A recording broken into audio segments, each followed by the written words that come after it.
Welcome back to the Thinking Crypto podcast, your home for cryptocurrency news and interviews. If you are new here, please hit that subscribe button as well as the thumbs up button and leave a comment below. If you're listening on a podcast platform such as Spotify, Apple, or Google, please leave a 5-star rating and review. It supports the podcast and it doesn't cost you anything. Friendly reminder, my NFT collection will be going for sale on Monday, April 17th. So this coming Monday, it will be for sale on the Sologenic marketplace. But tomorrow, 2 lucky winners can win 2 exclusive NFTs, which will, of course, unlock the utility, the benefits and perks as the ones that are for sale, such as being able to book some time with me, getting early access to interviews, and much more. So in order to qualify for this giveaway, you have to be subscribed to my email newsletter on Substack. Links will be in the description. So if you'd like to participate in the giveaway, please, once again, sign up to my email newsletter if you haven't as yet. And if you're interested in purchasing some NFTs on Monday, be sure to look out for notifications once that goes for sale on the Sologenic marketplace. All right, let's move ahead. Bitcoin right now sitting over $30,490. Ethereum just over $2,100. So we're continuing to see strong movements here. Obviously, after a move upwards, there's going to be pullbacks and corrections and so forth.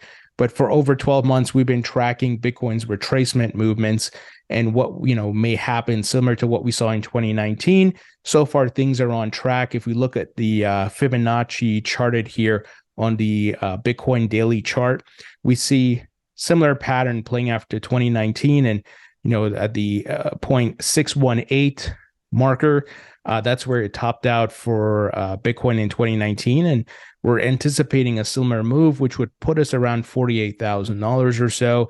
And of course, we want Bitcoin to continue its movement upwards because the liquidity will then flow to altcoins and we'll have a nice alt season. So this is what I'm anticipating. It's not guaranteed, but I think it has a high probability of playing out.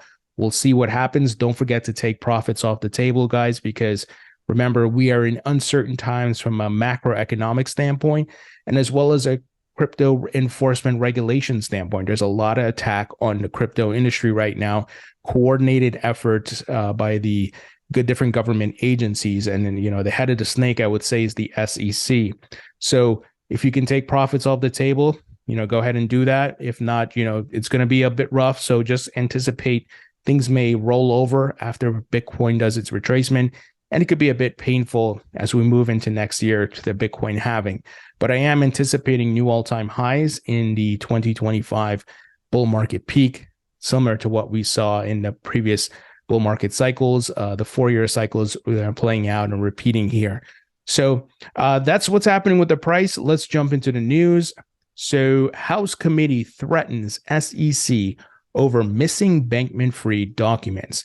Gary Gensler now has until April 17th, which is this Monday, to turn over the documents related to its investigation into the Bankman-Fried, or else the committee may take matters into its own hands. So a couple things. Next week, Gary Gensler is going to be appearing before Congress and the folks who oversee the SEC, and that includes Tom Emmer, Patrick McHenry, Congressman Huizenga, and they're going to grill him, right? And I'm hoping they keep him accountable, and I'll definitely be watching that. The other layer to this is that Gary Gensler continues his delay tactics and shady activity, right? Gary Gensler is a scumbag, corrupt regulator, and we see time and time again, he does not hold any allegiance to the law.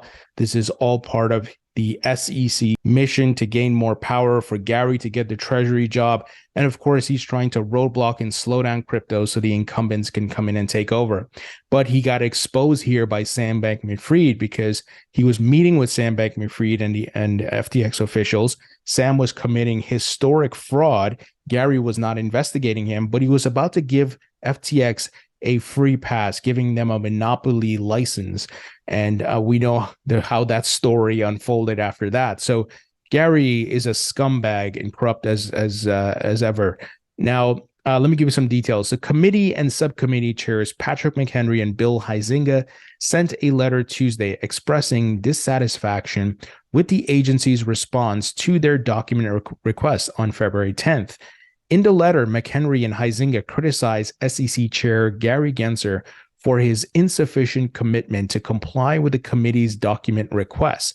McHenry and Huizenga argue by failing to turn over the documents, the SEC has prevented their staff from discussing the request with anyone inside the agency's Office of the General Counsel, even after missing the previous deadline.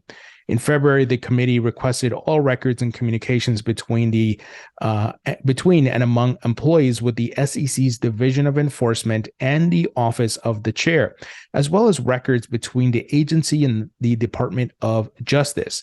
Those documents center on charges filed against Bankman-Fried for his alleged role in concealing his diversion of FTX customer funds to crypto trading firm Alameda Research, while raising more than $1.8 billion from investors on November 2nd to February 9th. On March 15, 2023, your staff provided a staff-level briefing on the SEC enforcement process. While the briefing provided interesting information related to parallel investigations, it was not responsive to anything requested in the letter they wrote. So typical shady delay, deflection activity by the SEC. And what can you expect from a corrupt regulator like Gary Gensler? So, they said essentially in the letter, this is unacceptable. The pair said in their letter, we expect the staff recommendation memo to be produced immediately. And here's what Representative Huizenga tweeted out at Gary Gensler. Number of days since Gary Gensler last testified before the Financial Committee, 556 days. Number of response documents received from the SEC on Sam Bankman-Fried and FTX charges, 0. Having to answer to Congress for the SEC's lack of transparency, priceless. See you next week, Chairman Gensler. So I've had Congressman Bill Huizenga on the podcast. I will be having him on again. So we're going to talk about this. I'll also be having Tom Emmer. I already scheduled Tom Emmer. So we'll get into more details of how they're going to hold Gary Gensler accountable. Will they cut the budget? What would they do? Subpoenas, whatever it may be. Here's what Stuart Alderati, General Counsel at Ripple, said regarding this. He said, sounds familiar. It only took us 18 months and 6 court orders to get docs from the SEC. Once again, shady, just corrupt, despicable, no good faith from this clown, Gary Gensler. Eleanor Tourette highlighted some parts of the letter. And it says here, failure to produce the requested information could result in the committee considering using compulsory process if necessary. She said, in other words, they're threatening to subpoena without actually using the word subpoena. I hope it gets to that. I hope so, because they need to, put the fire to this clown, Gary Gensler. And I can't wait for Tuesday to see what they're going to do. Now, here's what Gary's putting out right now. They are some DeFi oversight. So here's the headline. U.S. SEC moves towards DeFi oversight as it reopens proposed regulations. The SEC is confirming crypto industry worries that, yes, the proposal last year to widen its view of securities exchanges will fold in DeFi. So the draconian overreach here without clear guidance continues. So the SEC proposed expanding the definition of the word exchange in January 2022 to capture a broader swath of trading activity in the U.S. At the time, the agency said in its proposed rulemaking that certain entities engaging in trading activity were not regulated as exchanges, creating a regulatory disparity. The securities agency read last year's comments letters from the crypto industry, calling the initial proposal an overreaching power grab that failed to provide enough clarity about its meaning to be legitimate. But of course, they don't want to be clear. They don't want to be transparent. They want it to be murky, all right, and ambiguous as possible so that, essentially they can go out and shake down companies for money. That is Gary's MO, guys. So a divided commission voted 3-2 Friday to approve what amounts to a response to that criticism. The updated proposal now uses more direct language that includes DeFi in the widening definition of regulated exchanges, and it details its estimates on how much that change is expected to cost the industry. Folks, this is why I've been harping on taking profits. I don't know what this dirty Gary Gensler is going to do and what he has up his sleeves. Because right now, he's running around doing whatever he wants and nobody's able to stop him, right? Because unfortunately, under the Biden administration, he's put there and only the Biden administration can stop him. Yes, Congress, I'm hoping, the House Financial Committee, they can cut off some of his funding, but we have to see what happens, right? This is why this hearing on Tuesday, on the 18th, is super important, and we got to see what happens. Now, thank goodness for Commissioner Hester Peirce, who's, of course, she gets it. She's been calling for comprehensive regulations and providing clear guidance. She actually tweeted out something very interesting here. She tweeted out a photo of a t-shirt. She said, in addition to ironing this shirt, which republishes code from a comment letter, will I need to register as an exchange before wearing it? It depends, per the SEC's latest release. So she issued a really scathing dissent here. It was released today. The title of it is Rendering Innovation Kaput, Statement on Amending the Definition of an Exchange. So she's certainly not happy. Here's a quote that Attorney John Deaton pulled out from this dissent. He said, rather than embracing the promise of new technology as we have done in the past, here we propose to embrace stagnation, force centralization, urge expatriation, and welcome extinction of new technology. Accordingly, I dissent. So I'm thankful for her voice and, her coming out and saying these things. But Congress needs to act. She can't do it by herself, and you can clearly see she's outnumbered. Mark Ueda, I believe, is the next person who's at least gets it and is trying to work with the crypto industry. But Gary and his other two cronies are, they're trying to stifle this thing, guys. So we got to fight. This is why I keep telling y'all, make content, call your representatives, email, tweet, do what you got to do. You guys see, I tweet a response to Gary's tweets on Twitter, highlighting the hypocrisy, the lies, and so forth, so that other people can become aware of these things. I'm not making stuff up. I'm just, simply publishing the facts and the truth, and let the public read it. So Stuart Alderati of Ripple, he tweeted out regarding the SEC losing Supreme Court cases.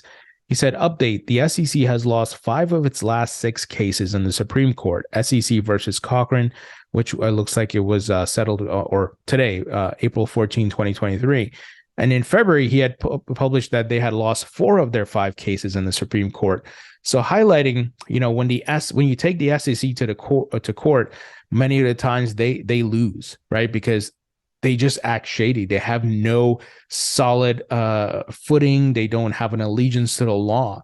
It's always about who can they shake down for as much money? Who can they bully, right? And the tactic that they often use is they'll extend and delay the cases so that the folks who are trying to fight back, they don't have the capital. They don't have the money to fight back because you're fighting against the government, which has unlimited resources, right? So it's really tough. And, nobody's really holding the SEC accountable. You just look at the Bill Hinman situation and Jay Clayton and so forth, right? They're now working in the crypto industry, no accountability.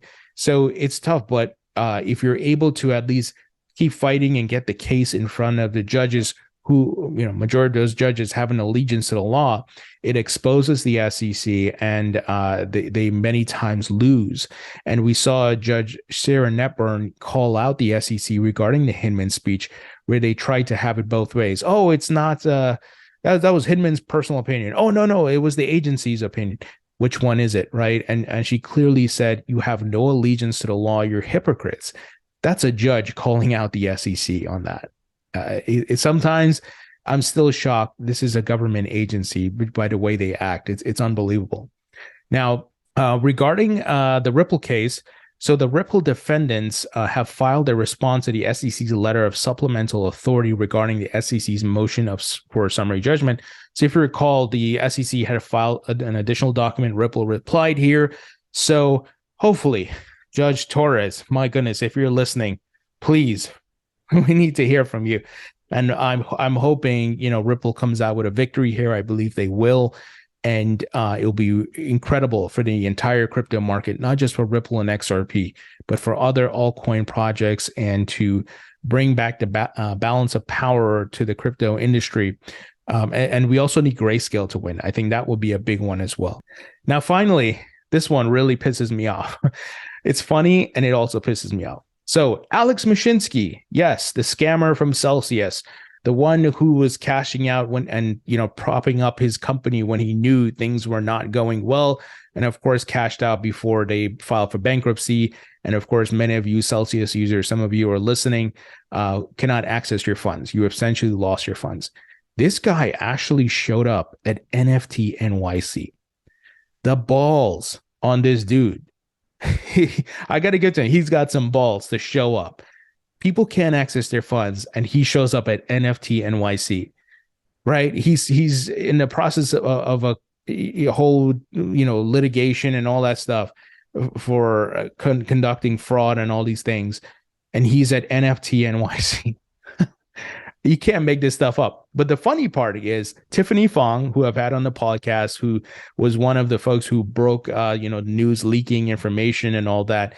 Her and BitBoy were at NYC NFT, following him around, trying to talk to him and taking photos. And, Alex did not look happy. Oh my gosh. Alex and his wife, actually, Chrissy Mashinsky, was there. But I swear, man, the balls on these people. Like, I can't believe it. They're walking around like nothing's happening. And look, I don't believe in, violence or things. I'm not calling for any violence, but I wouldn't have been surprised if a couple of people tried to beat the crap out of Mashinsky at NFT NYC. Once again, I'm not calling for violence. I'm not making any threats. I'm just saying, if somebody had a lot of money, and look, Tiffany has money on Celsius that she hasn't recovered. I think she has like 200,000 on there. But just imagine if you had like hundreds of thousands, even millions, and this guy's just rolling around. Right? I'm not saying I would be doing anything to anybody, but you never know. So this dude is unbelievable.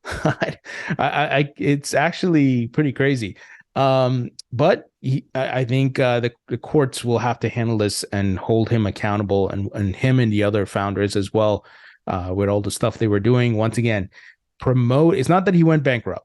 He was promoting it, knowing the business was underwater. He was just trying to get funds in the door.